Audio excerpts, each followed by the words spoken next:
Okay, Elliot Friedman, this is going to be great. Being joined now by Ryan O'Reilly of the St. Louis Blues, a former second-round draft pick of the Colorado Avalanche, who did one of the more unique things you can do in this game. Get drafted in the second round and then make your team in the very next training camp. Patrice Bergeron did it. So did Ryan O'Reilly. He joins us now. We're going to start, Ryan. First of all, thanks so much for joining us. Thank you. We're going to start with the hard-hitting stuff. All now, right. if you're watching this on YouTube, or I'll put a if picture. you're listening to this while you're running or doing anything else, you can maybe hit the 15-second mark here as Jeff describes the stick. Okay, so this is one of your sticks, and to me, it's the most unique stick in the entire NHL. It's flat. I mean, there's a little bit of a tilt in it, but right at the end, you've got this hook right on the end of it. Ryan O'Reilly, please explain this stick. So this, it's obviously a weird stick, and guys always give me a lot of flack about it. But it came about. I used this curve without the curved toe, and it was it's a modified kind of Roenick. It's what Roenick used, and modified it a bit. But it was just a long blade, and I kind of do everything off the heel of my blade. So I kind of wanted something where I didn't have to roll my wrist as far, where I kind of more tilt it, and I can pull the puck into my heel and make plays from there. And I just kind of messed around with it once, and I loved it. Just gave me more control with the puck. I find one-handed stuff, I can get it into that area and then just pull it right into it. So it's just kind of something I just tried and just trying to be creative, and then end up loving it. So Warrior does this for you now, but initially, did you come up with this? I just kind of, I don't know how I got the idea. I was just messing around, and it's pretty cool. They send you it's like a plastic blade, and then you kind of, with a heat gun, for 5 seconds, heat up, and then you can move it any way you want. And then it settles, and then you send it in, and then they make the stick of that. So I was just kind of, a lot of guys think I just jammed it in the door, and then it's like, oh, okay, here you go. But it was something I just kind of thought it'd be cool to try. And my kids are fascinated by it. We have this one lying around the house. It's a great conversation starter for when hockey fans come over as well. And they always say the same thing. How did he do that? And how can we do that? Well, that's has anybody else, because hockey players like to fiddle around with stuff, has anyone else ever grabbed your stick and said, I want to try this?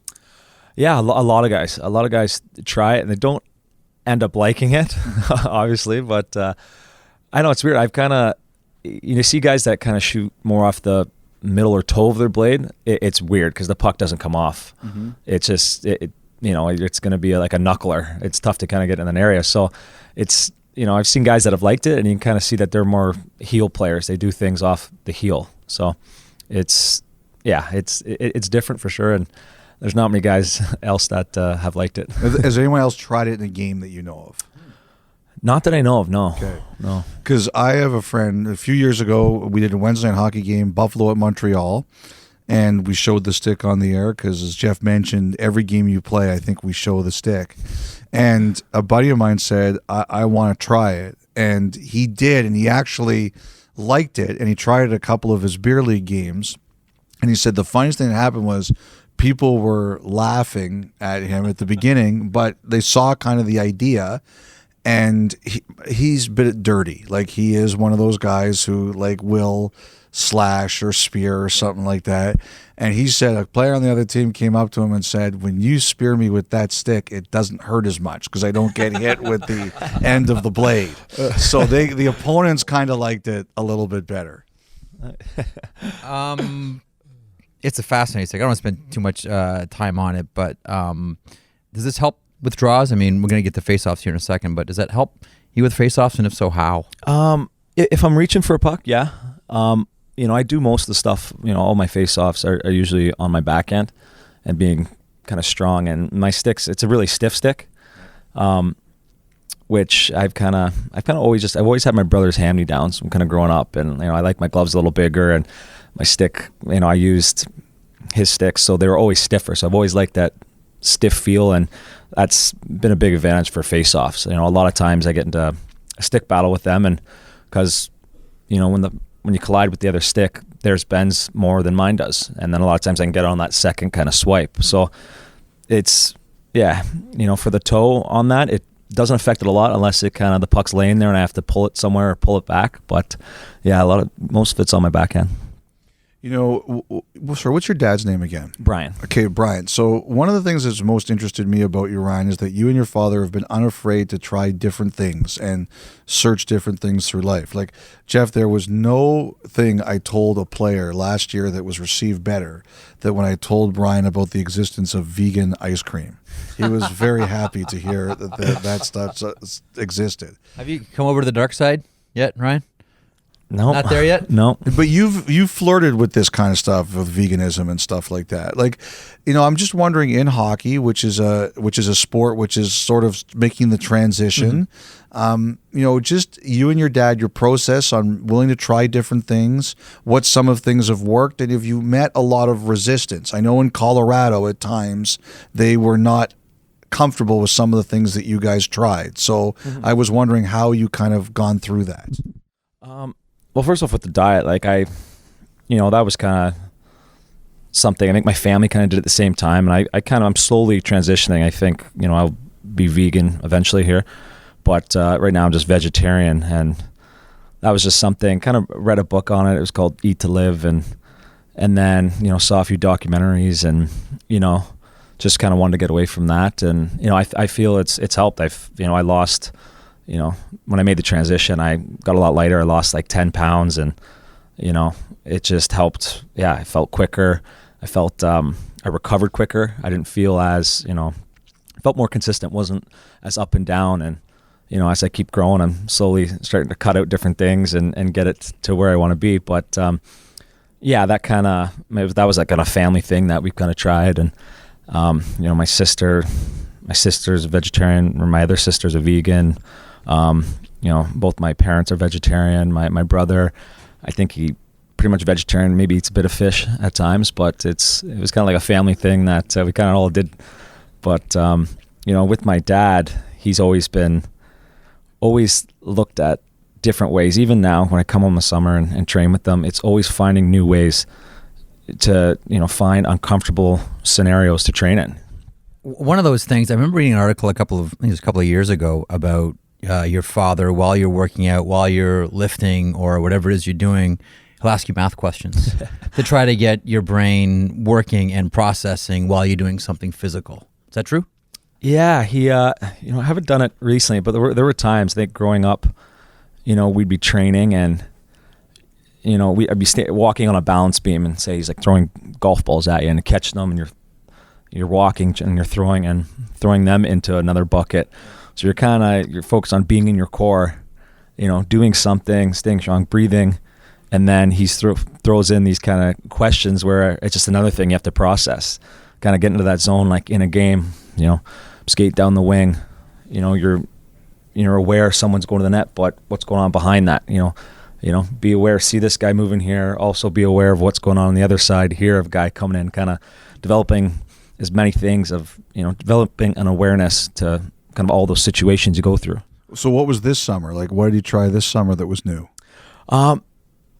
This summer, it's good. We still do a lot. You know, I think as I start to get older, you know, and, you know, have a son now, there's not as much time that he's got really specific, and it's doing high intensity work for a short period of time, learning how to go there and be able to turn myself on, do the exercise again, whether it's yoga on a balance beam or, you know, breathing, juggling golf ball on a stick on the balance beam, different things like that, but being super intense, you know, for 10, 15 minutes, do it, and then done. And then that's it for that thing. So it's, you know, as you get older, you don't have as much time as I used to, where you could just kind of, all right, let's, you know, we got the day, let's mess around. Now it's kind of, there are things that are important as well. So it's being, you know, it was developing that, okay, it's time to turn it on right now. Mm-hmm. Like a shift almost, right? Mm-hmm. Oh, that's yeah, interesting. Okay, then in outside of hockey, we'll leave hockey as an athletic pursuit out of this answer. Mm-hmm. If you could only do one athletic thing for the rest of your life, a sport, exercise, whatever it is, excluding hockey, what would it be for you? Oof. Aliens arrive. Okay, everyone can pick one thing they're allowed to do athletically. What's your choice outside of hockey? Outside of hockey, gosh, I think running. I think I've always I've always liked to run. I think I was good cross country runner. You know, my mom, she was, you know, amazing runner as well.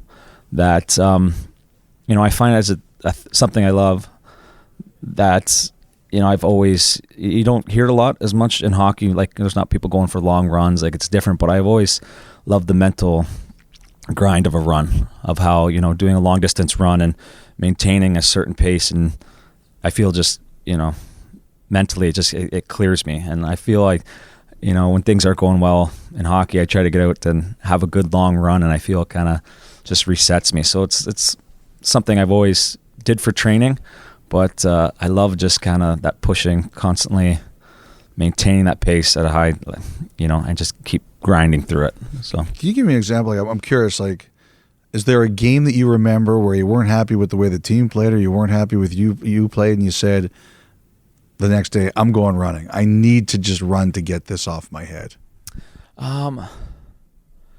Yeah, there was it last year? I think there was last year in Buffalo. I remember, I can't remember who we were playing, but I remember I had plenty of chances to win the game.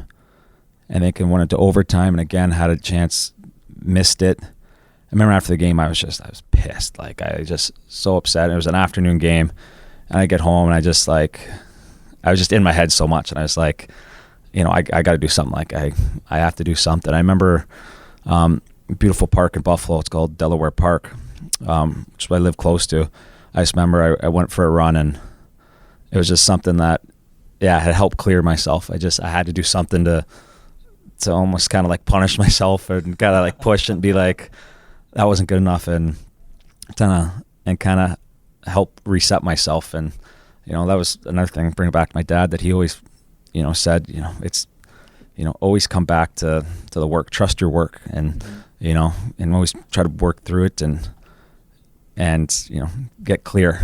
So that's something that I always try to do. So how long would that run take? And that was that night after the game? Like you said, it was an afternoon game. You went that night? Yeah, it's not a very big, it's probably, I don't know, 2 miles around it. But I remember, and there's another like little area I went to, but it was probably like, you know, 3.5 mile runs is something that after a game, and, you know, it wasn't very quick because it was after a game, but I just remember pushing through it. I remember it was cold out too. I remember it was like bundled up and everything, but just kind of running, kind of beating myself up. But yeah. That's interesting. I get this. You know, I get this really thing whenever right? I know that I've had a bad show or something like that. When I get home, my wife has my running shoes, and she'll just hand them to me because she knows I'll be upset. Or if I have too much stress, like my wife will, like, when I wake up in the morning, she'll just have like my running shoes beside the bed. She's like, you know what? I know you need this for your head right now. Just go. I want to get to hockey, and we talked a little bit about faceoffs off the top, Ryan. Ryan O'Reilly playing with the Erie Otters, playing against the Kitchener Rangers. You know where I'm going with this. Ryan O'Reilly, offensive zone, about to take the faceoff, pulls away from the dot, starts directing traffic. I want this guy to go over here. I want you a big show of it. You're putting people in very specific positions. They're going to win the draw back. So the Rangers accommodate, okay, O'Reilly wants to put it here, O'Reilly wants to put it there. The puck drops. You tap it through the other center, and you score. After everybody bites on O'Reilly's positioning people, because that's where he wants to get the puck to. Is face-offs more physical, or are face-offs more mental? And what did you remember that face-off, by the way? Yeah, I remember the draw because Steve Spott was coaching them, and I remember I had the guy behind me on a previous draw, won it back, and it was a good scoring chance. And I remember them kind of from the bench, I could kind of hear them kind of yelling. As we're going to this next draw, I'm kind of said, "Oh, go behind me," and I can hear them kind of scrambling, like, "Hey, switch, get over there," kind of that kind of thing. And I told my winger, I'm like, "Go back door here off this. Like, I'm gonna walk. I'm gonna come to you." And I just see like they're all panicking, trying to figure out what's gonna happen. And then, you know, I'm selling it like I'm going right behind me, and just tapped it through, and then went right back door for a tap in. And I remember going by the bench, and Coach Spotter was just livid. It was hilarious, but it was funny. We are taping this interview about a week before it's going to air. Yeah. But I will buy you a vat of vegan ice cream if you try it against the Toronto Maple Leafs on Hockey Night on Saturday night. That's junior when that happened. It's tough now. You know, can we talk about, you know, if it's physical and mental, like there's so many things at this level that come into it, because the guys, there's never an easy draw, and that's just, it's like there's never an easy game in this league. Everyone's so good now, and the quality of guys, and for me it is mental, and I think I'm lucky because I know I'm going to take a lot of draws during a game, that it's not, oh God, like I need this draw. It's just like, go set. I'm going to win this draw. This draw is the only one that matters. If I lose it, so well. There's other things to do. But if you win it and I take a lot, like I find a rhythm, and then I'm confident. I'm just trusting myself. And you ever lose it on purpose as an investment? For position? You know what I'm getting at, right? Some Getzlaf does this occasionally. Yeah, I've seen it done before. I've never really tried to. I like always trying to bring it back and trying to get something to the net.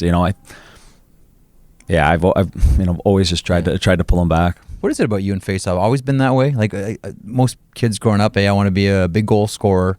Ever since I think I watched you play junior Canadians once in your OHL draft year, but the thing on O'Reilly was always this guy wins draws like breaking sticks. Where did that come from?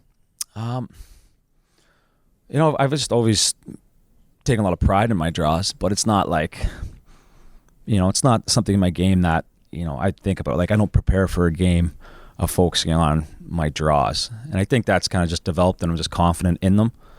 But, there's so much else in the game that, I need to to focus on and do. But I love the face-offs because it's, it's a tool. It's a nice, start to the shift where it's like, okay, like I got to be on here. Like I got to win this draw. It's that nice kind of gear up where, you can create something off it. So it's always been something I've taken pride in, and, worked on, I guess, especially when I was young, and always had with my older brother Cal, always going up against him and seeing him and take draws and going against him, and it's always kind of been something that's helped me develop it. Who was the toughest to win against in the NHL? That's, every guy's different. I think Bergeron, going up against him, like I know, you just know it's going to be a tough night for sure. I want to ask you, one of the things we often talk about is, are there ever going to be more offer sheets? You're a guy that did one. I'm just curious, when you're going through that process, is it nerve-wracking? Are you ever worried about standing out? Any repercussions? For players who, 'cause not a lot of guys do it. What was it like for you? It was definitely unique. That whole situation was definitely interesting. I feel like the amount of media now and social media, there's so much more of it. Kind of at the time, this was, I don't know, maybe 5 years ago. It was five. Coming up on 6. That's right. It was 2013. Yeah. I don't think social media was at its like it is now. I think it's obviously the last few years, it's just like the amount of stuff that comes out. So I wasn't on it. I didn't see much at all. Especially going through all the situations. I didn't have the TV on. I wasn't watching any of the games. So I didn't hear kind of what was being said and what people are talking about. I just kind of, I trusted my agent who has always taken care of me and done amazing for me. I just I trusted him in this process, and, lucky for me, it worked out. And it'd be interesting to see what will happen, if there will be more. It's possible, I think. Did you ever feel any repercussion from it or anything like that? Yeah, a little bit. I think when I got back, it was kind of weird. I think a few guys on the team were a little upset about it, and I completely understand. And that was a tough thing that you have to deal with. It's, my buddies, the guys I played with for the last few years are playing without me. I'm not there. I'm not skating with them. I'm not it was a weird situation. And then this offer sheet happens, and, possibly go to another team, then sign back. It just, I could tell, I think guys got over it. I don't think they held on to it, came back to work and, got along fine with them, but you just tell it bothered them a bit. Is that because you think in their mind you try to leave? Yeah, I just, because I held out and missed training camp and them working and they're battling and trying to win, and and I like to think I could have helped them win too.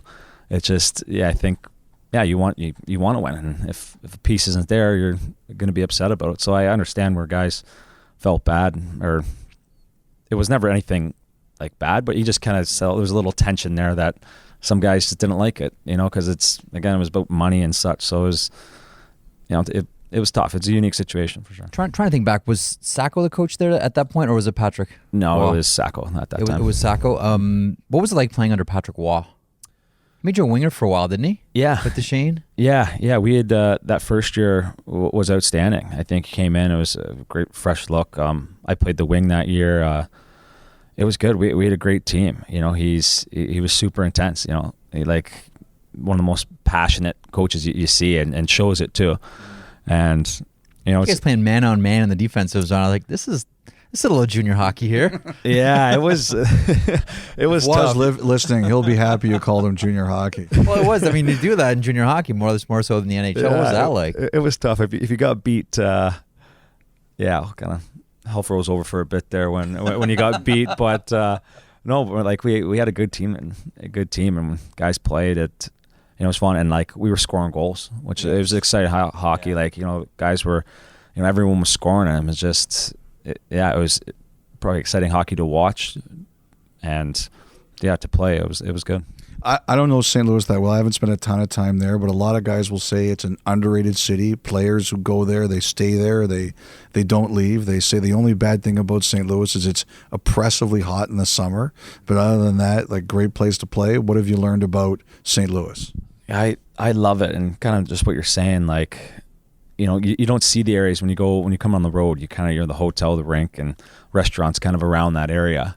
Once I got there and looking at places and some of the neighborhoods, communities, like it was just beautiful. And getting settled in now there, I love it. There's a lot. I've heard there's a lot less snow than Buffalo and here, so that'll be nice. But it's great. The people they're very nice. They love their Blues.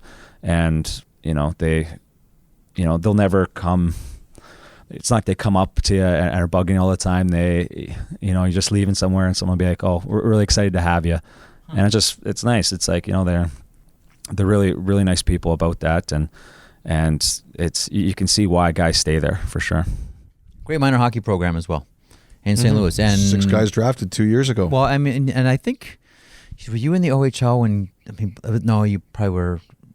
No, this the wrong time, but I mean, once upon a time, I remember Cam Jansen goes from St. Louis to the Guelph Storm, and like St. Louis, like making hockey players in St. Louis, and then each and every year there's more players on that pipeline from St. Louis right into the OHL, and it seems like every year, whether it's the draft, whether it's going into junior hockey, it's turned into a hockey factory there of kids. Yeah, you can see it. There's there's surprising. There's tons of rinks there, which I was kind of surprised about, but. Their hockey program has tons grown. of NHL dads, as Elliot points out. Guys stay. Yeah, that's just nice. Like a lot of them end up, their kids are there, so they end up coaching their kids, and then you have these great hockey minds that are in these programs, and it just develops, and it's pretty cool to see the way it's worked out over since the team's been there. Yeah, last one, Jeff. I do. It's the hard hitting one. Okay, so Craig McTavish was the last player to go helmetless in the NHL. Will Ryan O'Reilly be the Craig McTavish of visors? I don't know. I hope so. That'd be because you pop it on international, right? Yeah. I hate it. I hate putting it on. It's just like I just can't sound like I sweat a lot through my face, and just anytime water gets on there, I hate when it affects my vision. Like it can't just like I'm constantly want to have it. You're wiping it down, and do you find you're not as safe when you have one on? I mean, I would imagine like when you're an elite level athlete, like in playing hockey, dangerous sport, if you have a few drops in front of you, it's got to feel like I'm not seeing everything the way I want it. Yeah, no, definitely. It's I just feel clear, and like the vision isn't interrupted, and so obviously, it's a little safer, and to have that, but also it is like playing defense in this league, the amount of shots that come to the net, and like I don't know how D don't wear them, and I think there's very few that don't. Mm-hmm. But it's something obviously it is more dangerous. You have to be aware of it, and hopefully nothing happens. But I'm good. No, You're good? I'm good. Then we're good. We've kept them long enough. Truth. Ryan, thanks so much for stopping by today. Oh, Much that was appreciated, awesome, guys. Thank you All so the much best for with the having me. Blues I this year. appreciate it. Where can I turn? Now that you're gone, and now that you're gone, where can I turn? I am sun, I am wrong, I am you, I am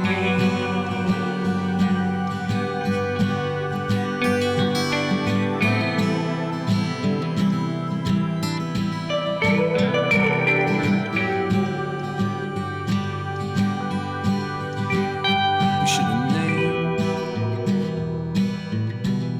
the bird we buried beneath the tree. In the front yard